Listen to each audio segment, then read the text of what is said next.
In our cell cycle problems, we're going to want to be able to keep track of our genetic information as we move through the cell cycle. And in particular, we have to distinguish wild type alleles from mutant alleles. So in our first example, we're starting off with a cell that's 2n equals 4, and it's in the G phase. And so it would look like what we have on the left. So we have 2 chromosomes, and each of those chromosomes has 3 genes, and each of those genes has a wild type version and a mutant version. So by default, this is going to be your starting point for each of these problems. And in essence, what I want you to do is take this cell through at least part of the cell cycle, and then give me some information about it from that part of the cell cycle. However, it's a little bit more complicated because I'm going to tell you whether or not you have a crossover, and whether or not you have independent assortment between these 2 sets of chromosomes. So the 4 things that I could ask you are about G phase, after S phase, after meiosis 1, or after meiosis 2. So in this example, we'll just do all of those. So to start off with, we have our cell that's in G1, so I copied that exactly, and then I duplicated all of those chromosomes to give us sister chromatids. So this is what we now look like after the S phase, right? All of our genetic information is copied. And so we've talked about that conceptually, but now it's important because if I look at each set of sister chromatids, they're identical to each other. So my homologous chromosomes have the genetic information, the same genetic information. Gene A is in the same place, but on one of my chromosomes, it's all wild type, and on the other one, it's all mutant. All right, so the first thing that we're going to do is we're going to take this cell and we're going to put it in prophase where we have the opportunity for crossing over. So I'm just going to take all of this and copy it. And in prophase. And so in your problem, you may or may not have a crossover, but in this, we're going to say that we have a crossover after gene A. And so my crossovers always happen from the location to the periphery of the chromosome. So in the case of gene A, that means that my crossover is right here between gene A and gene B. And so between gene A and gene B, moving towards the periphery of the chromosome, that means my A's are going to swap. So the big A is going to come over here.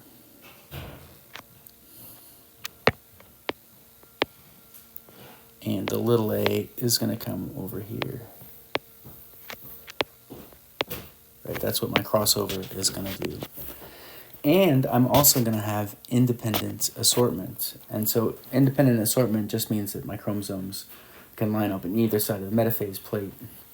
But for this particular problem, what I'm saying is one of my sets of chromosomes is going to flip and the other one is not going to flip. So it doesn't matter which one you pick, so we'll just pick the DEF one for our purposes of example, and I'm just going to pull that out and then move this guy over and move him back, right? So all that means is that those 2 chromosomes flipped places with each other while the ABC stayed the same. And your answer would stay the same no matter which one you flip, but you only want to flip one of them. One of them wants to experience independent assortment with respect to the other. All right, so I could ask in G phase, so we've got that covered. I could ask after S phase, we've got that covered. The next thing I could ask is after meiosis 1. So after meiosis 1, what's going to happen is that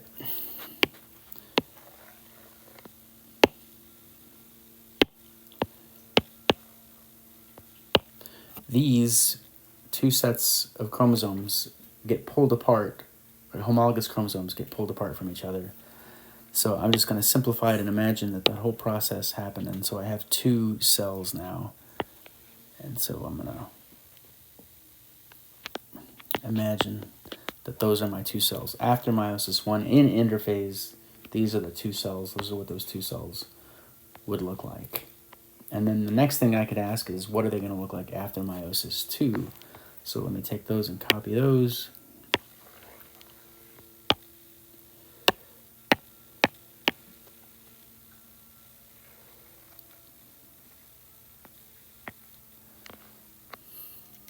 And after meiosis II,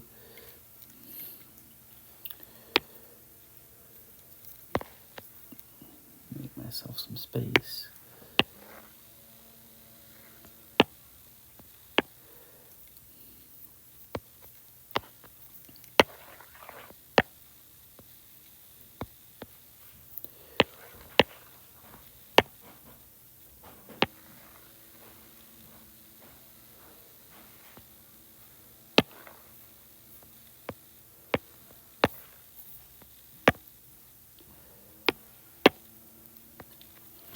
All of those homologous chromosomes or sister chromatids get pulled apart at their centromere. We're going to end up with 4 cells.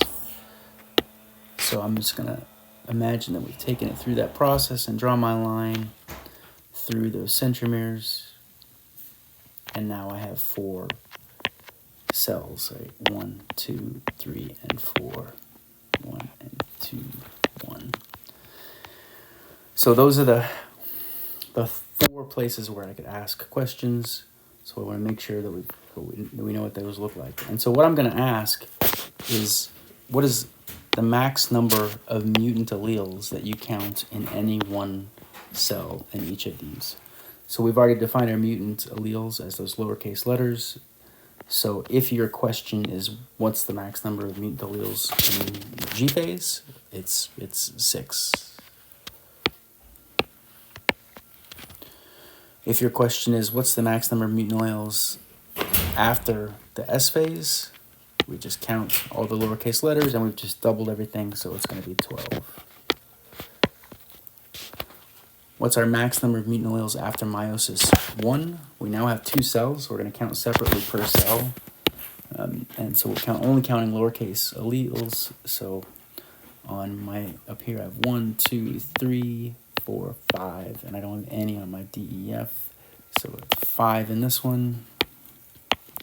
And in the other one, it's 1 up here, and then 2, 3, 4, 5, 6, 7. So 7 total in this side. So the max number of mutant alleles in any one cell after meiosis I, my answer would be 7.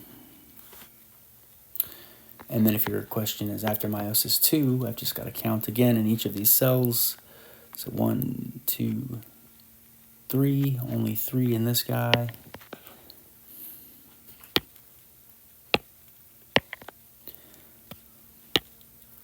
One, 2, only 2 in this one. 1, 2, 3, 4 in this one. And then in this last one, 1, 2, 3. So after meiosis II, the max number of mutant alleles in any one cell is 4.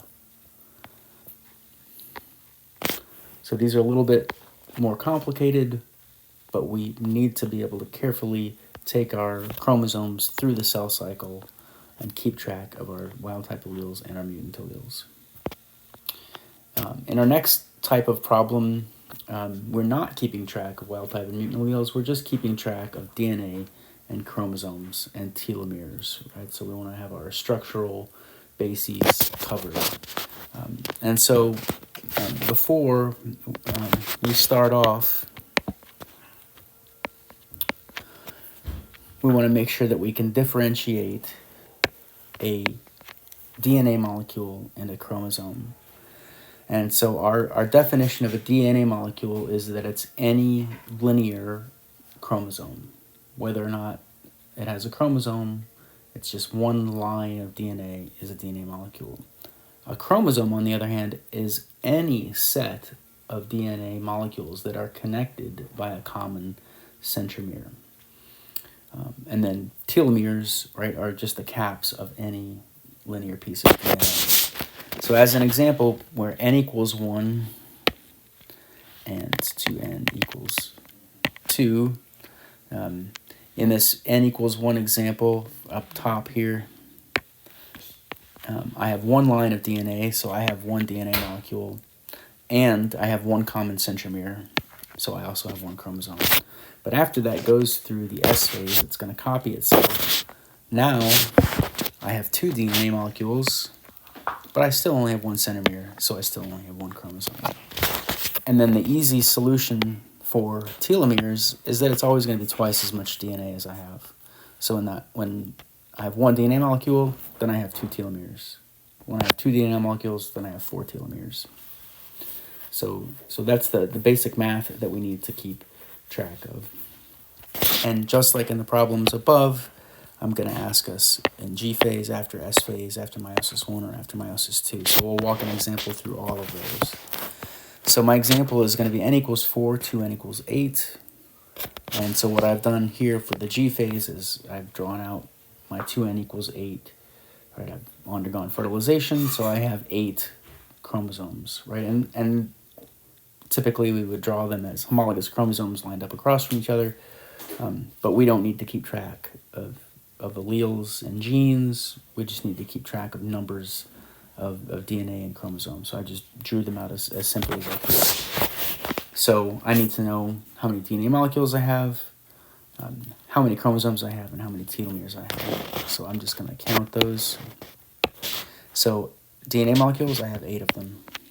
Chromosomes, I have 8 centromeres, so I also have 8 chromosomes. Telomeres, I double my DNA, so I have 16. All right, so now I want to take that through the S phase. And in the S phase, I just copy all of my linear DNA molecules. So that means that I now have 16 DNA molecules, but I still only have 8 centromeres, so I only have 8 chromosomes. And telomeres, I just got to double my DNA, so that's 16 times 2 is 32. All right, now I want to take that through meiosis 1, and in meiosis 1, all my homologous chromosomes get pulled apart. So I don't need to know who the homologous chromosomes are. I just need to know that half of those are going to get pulled apart. And so in each cell, I'm just going to count my DNA molecules. 1, 2, 3, 4, 5, 6, 7, 8. I'm back to 8 DNA molecules and 4 centromeres, so 4 chromosomes. And telomeres, I just double my DNA, so 16 telomeres. And now I want to take that through meiosis 2. So all of my centromeres are going to get ripped apart. All my linear pieces of DNA are going to come apart at the centromere. And that's going to give me 4 cells that look like this. And so per cell, that means I now have 4 DNA molecules, 4 centromeres, so I have 4 chromosomes, and then telomeres just double my DNA, so 8 telomeres.